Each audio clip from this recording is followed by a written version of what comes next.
প্রিয় শিক্ষার্থীবৃন্দ, আজকে আমরা 2024 সালের প্রাথমিক সহকারী শিক্ষক নিয়োগ তৃতীয় ধাপে আসা একটি প্রশ্ন সমাধান করব। প্রশ্নটি ছিল এমন: একটি সংখ্যা 560 থেকে যত বড় 800 থেকে তত ছোট, সংখ্যাটি কত? প্রশ্নটা আবার ভালো করে পড়েন। একটি সংখ্যা 560 থেকে যত বড় 800 থেকে তত ছোট, সংখ্যাটি কত? তার মানে 560 থেকে যত বড় 800 থেকে তত ছোট, অর্থাৎ 560 থেকে 800 এর মাঝামাঝি একটা সংখ্যা হবে। সেই সংখ্যাটা আমরা মুখে মুখেও বের করতে পারি, আবার বেসিক থেকে চাইলেও করতে পারি। প্রথমে আমরা বেসিক থেকে করার চেষ্টা করি। ধরি সংখ্যাটি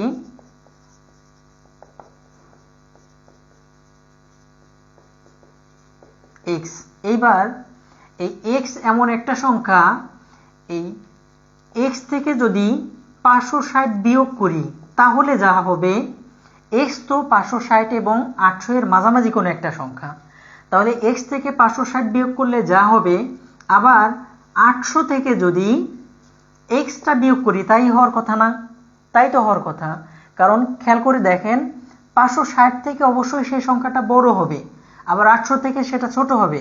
তাহলে 560 x থেকে যদি বিয়োগ করি, সংখ্যাটা যেহেতু x থেকে 560 বিয়োগ করলে যা হবে, ওই 800 থেকে যদি x বিয়োগ করি সংখ্যাটা তাই হবে, যেহেতু সংখ্যাটা আমাদের মাঝামাঝি। এখন এখান থেকে x এর মানটা বের করার চেষ্টা করি। এ পাশে x চলে আসলে প্লাস হয়ে গেল, আর এখানে 800, 560 এ পাশে চলে গেলে প্লাস হয়ে গেল, বা 2x সমান হচ্ছে 8 5 1360। 1360 কে যদি আমরা 2 দ্বারা ভাগ করি তাহলে আসতেছে 6 দুগুণা 12, 8 দুগুণা 16, 680। তার মানে x এর মান আসতেছে 680, সংখ্যাটা তাহলে 680। এখন এই অঙ্কটাই আমরা যদি অন্যভাবে করি, 560 থেকে 800 এর মাঝামাঝি কোনো সংখ্যা, তাই না? তাহলে 800, সেখান থেকে আমরা বিয়োগ করলাম 560 ভাগ 2, এবং এইটা এখান থেকে আমরা মান বের করি, কত হচ্ছে? 0।